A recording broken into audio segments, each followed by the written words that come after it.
Broadcasting live from somewhere in the Shadow Realm, this is YuGiOh Duel Links Talk. Here's your host, Doug Dimmadoo.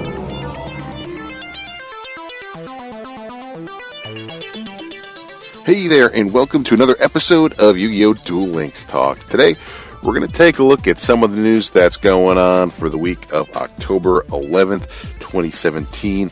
Now, we're going to be having a new Legendary Duelist coming up real soon, and it should start taking place as of tomorrow.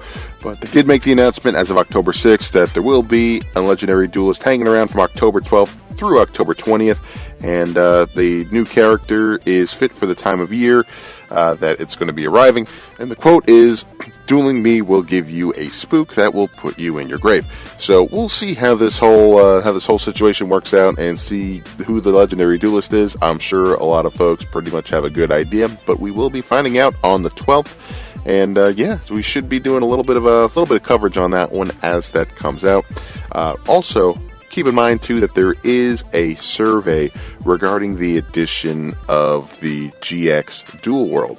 So this is going on from October 6th through October 20th. If you have not filled out the survey yet, I highly recommend doing that because this is the type of feedback that really gets to Konami. So they seem to cover a whole broad range of topics within this survey. It's not just about the specifics of the Legendary Duelists and the actual GX world itself.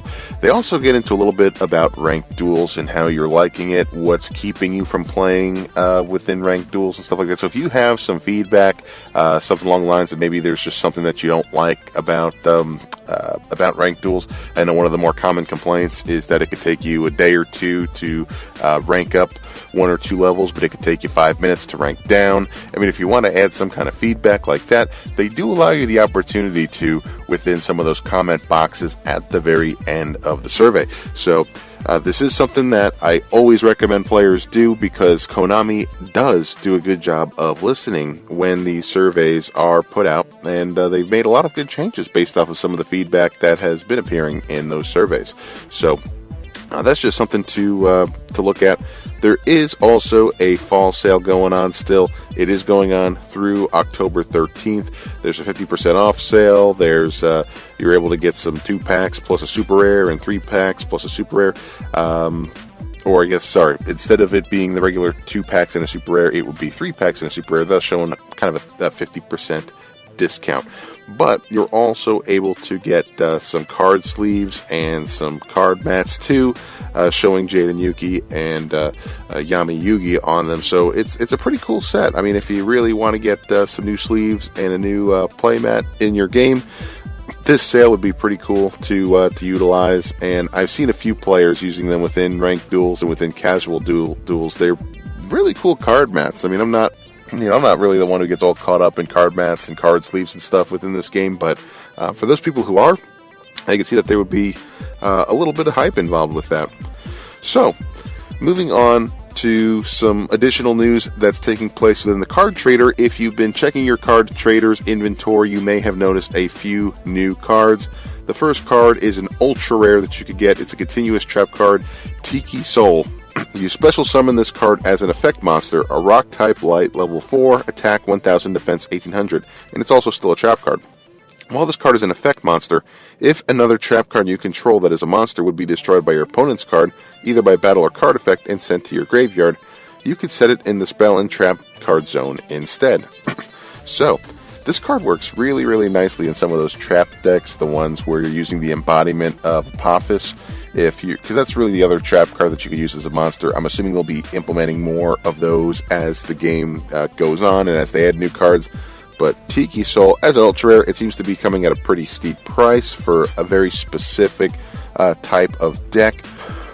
But if you want to run something like that, maybe in a chain reaction deck with Odeon, this may not be a bad card at all, especially with an 1800 defense. It's not the worst thing in the world. So, the next card that is available now, this is a super rare. It's Block Golem. It's a level 3 rock, 1000 attack, and 1500 defense.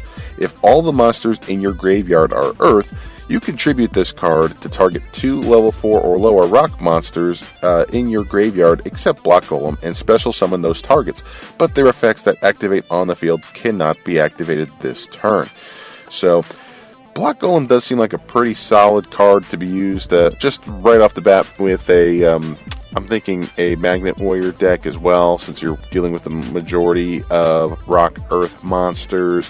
That could be a pretty useful thing, but as more cards come out too, I could feel like this card may have better usage. But as of right now, its uses seem to be limited unless you're specifically running that type of deck, but I think we should be getting more Rock support down the road regardless, so that's not a bad thing. And the last card here is YuGiOh. It is a level 3 rock, 1350 attack, 1600 defense. And its effect is that at the end of the damage step, if this card battled an opponent's monster, change that monster to face down defense position. So if you're filling your field with multiple cards and your opponent has a monster with either a really good effect or a really strong attack but a low defense, YuGiOh is a good game changer there. You run it into your opponent's monster, you kind of kamikaze your YuGiOh, but then activate its effect and it flips the opponent's monster into face down defense. So any active effects, or if it's a Gemini monster or something, putting it down into face down defense position will set you up to attack with another stronger monster and hopefully run over your opponent's monster that way. So I like the strategy involved with YuGiOh, and it's only a common, so it doesn't cost a whole lot. I think it costs maybe, 6,000 or 8,000 gold coins. So if you're able to go that route, I would definitely recommend picking that one up now. I could see some uses in this card almost immediately. So you're able to take advantage of some of these, and also too, as far as just general news within Duel Links, there is a maintenance notice. It makes sense because they usually do it right before they bring in a new legendary duelist. So keep in mind, from October 12th at 1 a.m. through October 12th at 3:30 a.m., they're anticipating scheduled maintenance. So you will not be able to access the game, and but by the time you get back into the game, you should be seeing the new legendary duelist. So yeah, it'll be worth the wait. If maybe what you should be doing is sleeping from 1 a.m. to 3 a.m., but I won't get into your personal business. But if you could maybe catch up on a few hours of sleep while the maintenance is going on. So keep in mind that there is maintenance. By that point tomorrow, the experience 1.5 times experience should be over by then. It was nice that Konami decided to go ahead and extend that. That was a nice addition to at least to that event that was going on, because at least with all the new legendary duelists, and specifically I know a lot of folks were trying to level up Alexis Rhodes as quickly as possible, that 1.5 times experience was a huge beneficial, just a beneficial piece overall within Duel Links. And pretty glad that Konami kept that going. I wish they'd keep it around a little longer, but it's just a matter of time before they bring it back. Everything comes in cycles, just like how right now they're wrapping up the Duelathon. That seems to be popping its head back up every month or so. So yeah, there's always something good going on in Duel Links, and that's why I keep covering this stuff. It's real exciting.